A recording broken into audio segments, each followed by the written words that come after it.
Hello, good morning. Happy Tuesday. Forgot what day it was for a second. This is the problem of teachers and planning ahead. It has always been a challenge to remember what day it is, because when you were planning for days, weeks in the future, who knows what today is? But it's Tuesday, so welcome. Good morning, Mustangs. Go ahead, say hi in the chat. I'd love to hear how you're doing today. I'm just going to grab the link and go put it in all the places so that everyone who wants to join us can on this beautiful Tuesday morning. See, I just did it again. For some reason, I think it feels like a Wednesday to me. Who knows why that is? Maybe it's just because I worked super hard yesterday. It feels like I did 2 days work all in one. Maybe it's because I woke up in the middle of the night. Who knows? Hey, Danielle. Hey, Valerie. Morning, Jacqueline. Hey, Gunica. How are you all doing this morning? What day do you guys feel like it is? Is it a Tuesday in your brain? Is it a Wednesday in your brain? Is it a this day, that day? Days mean nothing now.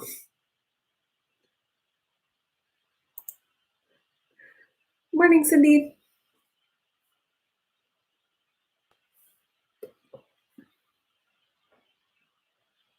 We have barely begun, and my coffee is almost out. I think I have like one more good swallow of it.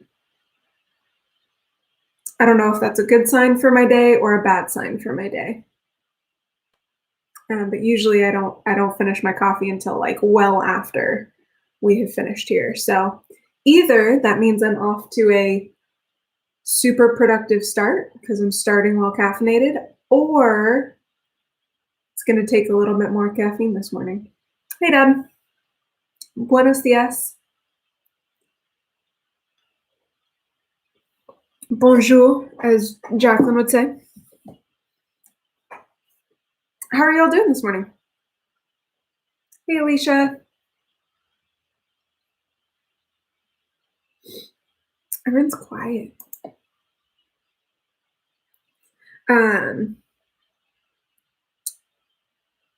Yeah, I was able to already get out this morning. I went for a short run. Doing well, awesome. Yeah, I went out for a short run right around sunrise. It was lovely outside. As hot as it's been getting during the day, if you can make it outside at like sunrise, right around 6 o'clock, man, is it lovely, right? Around sunrise, the sun is up. It's low, but it's up, and it's still like fine weather-wise. Like I was out in a t-shirt and leggings, and it was plenty reasonable. It was really nice, really lovely. Jacqueline, good, but a little sleepy. Yeah, that's her. That's what the mornings are for. Geez, Mom, you've already done a 1.5 mile walk and 30 minutes of yoga. All right. I think I did like just a mile run. Nothing fancy, but nice to get out and move your body before the day begins. Morning, Marissa.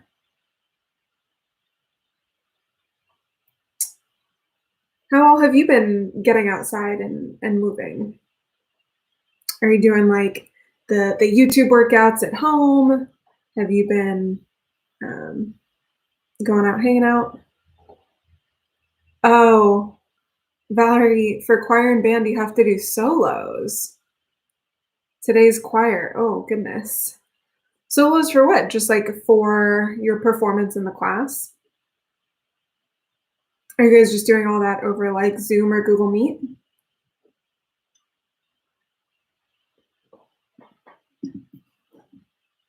All right, my coffee's officially gone. I'm gonna have to switch to water.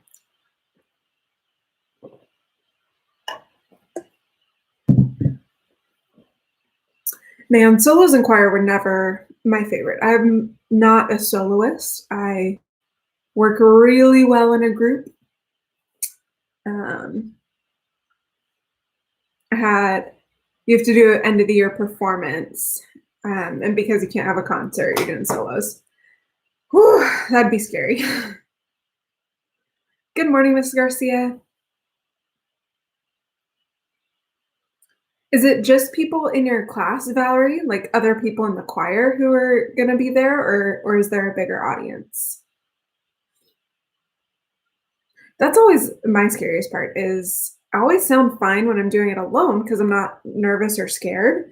But when I had to like get in front of other people and perform, it was always scarier. Um, my other big task, and both my parents are on this morning, so they'll be able to tell you how exciting this is. I was doing my nails yesterday. I paint my nails like once a week, um, which usually helps me keep from biting them.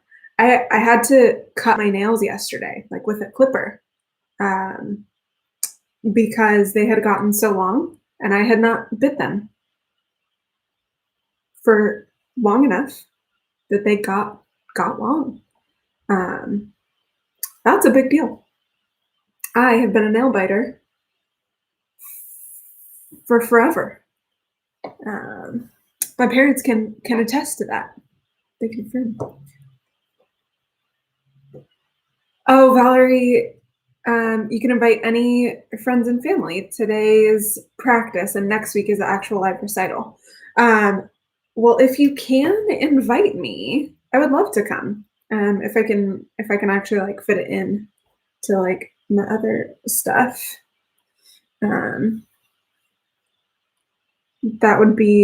That sounds super cool way to adapt to our new situation. So that's awesome. Thanks, Mom. I was very proud.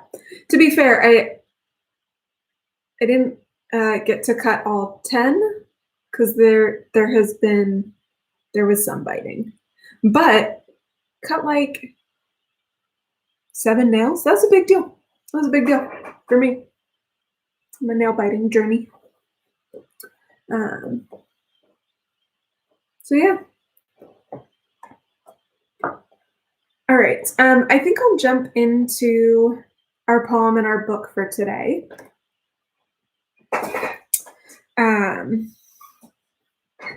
So we'll do poem first. And this one is really interesting. I think I've said I've been reading this poem a day book. And some of them really connect with me and some of them I don't like at all. And I'm only sharing the ones with you all that I actually like and that I think are good. And the one for today was not good. And there haven't been any that I've read recently that I either haven't shared with you or that I like. So I went forward in the book a little bit to some of the poems that are gonna happen like over summer when we're not gonna be all together all the time. And I found this one called Poem by Simon Armitage. And I think it is so interesting. So I'm going to read it for us today. And I'm going to put the title of it in the chat so that if you want to look at it, you can. So it's Poem by Simon Armitage. And that one just stood out to me because of the title. The title of the poem is Poem. And then the message within I think is so interesting. So this is Poem. And if it snowed, snow covered the drive. He took a spade and tossed it to one side, and always tucked his daughter up at night and slippered her the one time that she lied. And every week he tipped up half his wage, and what he didn't spend each week he saved, and praised his wife for every meal she made, and once for laughing punched her in the face. And for his mum he hired a private nurse, and every Sunday taxied her to church. And he blubbered when she went from bad to worse, and twice he lifted 10 quid from her purse. Here's how they rated him when they looked back. Sometimes he did this, and sometimes he did that.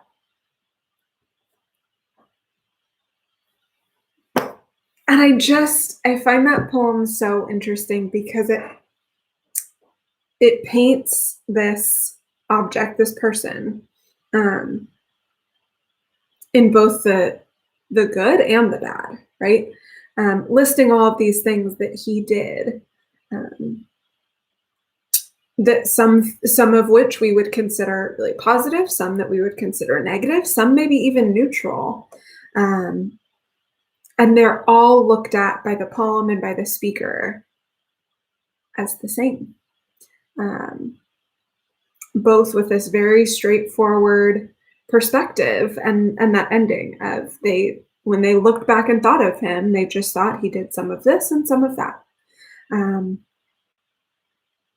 I just find that so interesting to consider, is that we're all sort of an amalgamation of the things that we do, whether they're good, whether they're bad. I just found it to be a really interesting poem, especially in conjunction with the book that we're going to talk about today, or that I'm going to talk to you about. I think I mentioned it a few days ago, maybe. Ms. Garcia had asked what book I was currently reading, and it's this one. It's called The Summer Book by Tove Jansson. I finished it last night, and I wanted to share it because I think it's a really interesting book. In a lot of ways similar to Poem by Simon Armitage, where it's sort of just a presentation of what happened. A lot of this book isn't so much about, it's definitely not plot driven. If you're looking for like a fun, exciting, twisting, turning tale of plot, this isn't it. This is not the book for you. And if you're looking for something with like a straightforward theme, this book isn't for you. This is the book for being presented with some of this and some of that, and deciding the meaning for yourself. For our AP students, this is very much a literary text, right? The way that we've been talking about literature. And it's short. You can see it here. It's an itsy bitsy, 170 pages at the end. But it's really good. So it's all about the experience of a summer in, where is it? Finland? No, not. Yeah, in the Gulf of Finland, on an island. And it's told as a series of vignettes, meaning, for those of us who don't know what a vignette is, it's almost just like a moment in time, a snapshot, an image. The back tells me that it's in 22 vignettes. So that's what that is. And it tells the story of Sophia, who is a 6-year-old girl, sort of coming into understanding. And a lot of it is her experience with her grandmother. And just sort of the things that they do together. So right at the beginning, it's clear that Sophia's mother has died, and she lives just with her father and her grandmother on the island. And every story, every vignette features Sophia and her grandmother. I'll read a little bit at the back. It says, "The grandmother is unsentimental and wise, if a little cranky, and Sophia is impetuous and volatile, but she tends to her grandmother with the care of a new parent. Together they amble over the coastline and forest in easy companionship, build boats from bark, create a miniature Venice, write a fanciful study of local bugs. They discuss things that matter to young and old alike: life, death, the nature of God, and of love. On an island, thinks the grandmother, everything is complete." And I like that sort of description. They talk about life and death and love and God, but they also talk about flowers and bugs and tents and the rain and the waves, and they just have this really lovely relationship. Um, and it makes you feel like you're there, because of this vignette style. So I'm going to read a little bit of the beginning. Let me see if there might even be one that's short enough for me to read the whole thing. Yeah, I'm actually going to do that. I'm going to choose to not read the first chapter, but to read the second, because the second is short enough for me to read the whole thing. And I think it's a good one. And that is also one of the nice things about this book, because it's so short. Most of the chapters are really short. So it's easy to sort of just read a little bit at a time and still get through it quickly. So the second chapter is called Moonlight. One time in April, there was a full moon, and the sea was covered with ice.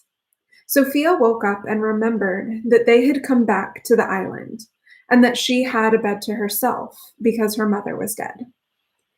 The fire was still burning in the stove, and the flames flickered on the ceiling where the boots were hung up to dry. She climbed down to the floor, which was very cold, and looked out through the window. The ice was black, and in the middle of the ice, she saw the open stove door and the fire. In fact, she saw two stove doors very close together. In the second window, the two fires were burning underground, and through the third window, she saw a double reflection of the whole room, trunks and chests and boxes with gaping lids. They were filled with moss and snow and dry grass, all of them open, with bottoms of coal-black shadow. She saw two children out on the rock, and there was a rowan tree growing right through them. The sky behind them was dark blue. She lay down in her bed and looked at the fire dancing on the ceiling. And all the time, the island seemed to be coming closer and closer to the house. They were sleeping by a meadow near the shore, with patches of snow on the covers, and under them the ice darkened and began to glide. A channel opened very slowly in the floor, and all their luggage floated out in the river of moonlight. All the suitcases were open and full of darkness and moss, and none of them ever came back. Sophia reached out her hand and pulled her grandmother's braid very gently. Grandmother woke up instantly. "Listen," Sophia whispered. "I saw two fires in the window. Why are there two fires instead of one?" Her grandmother thought for a moment and said, "It's because we have double windows." After a while, Sophia asked, "Are you sure the door is closed?"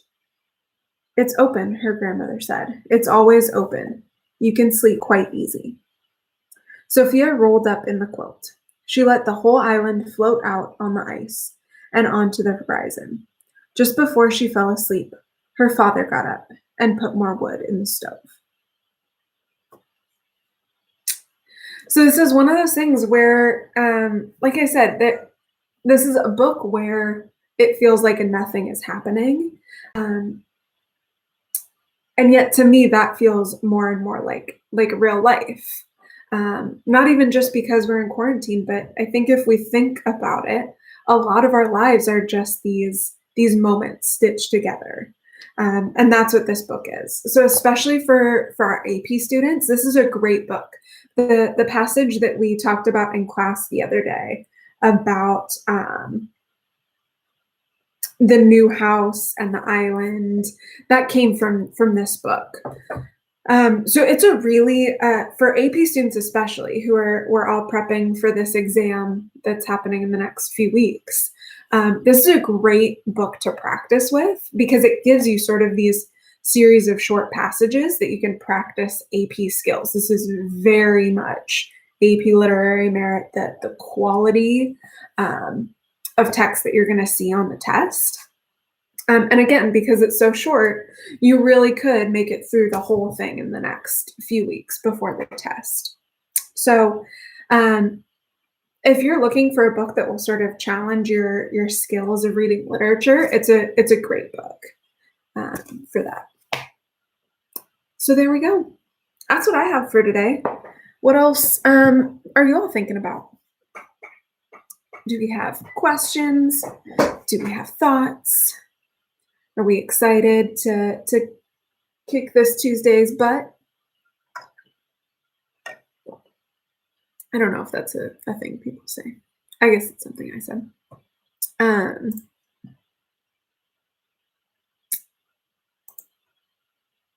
Hopefully we're ready to tackle this Tuesday. I know my big task for the day is all grading. Dad, why what? That's a big question. Just like why in general, I don't know. Yeah, that's too big a question. Goodness, now I'm just thinking like why? Why is the world? That's the question I always ask you, is just why? I mean, fair enough. It's a great question. It doesn't need an end to it. Just why?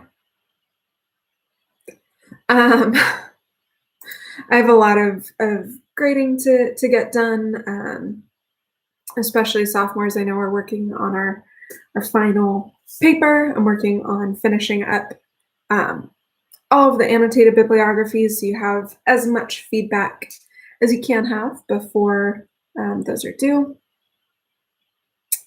That's my number one priority for today.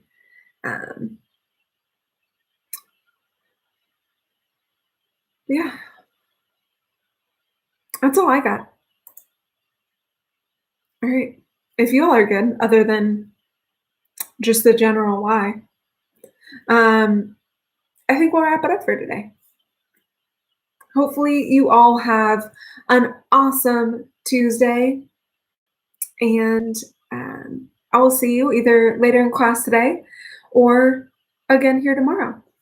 Have a great rest of your day, everyone. Always remember who you are, what you represent, and to show your Mustang pride.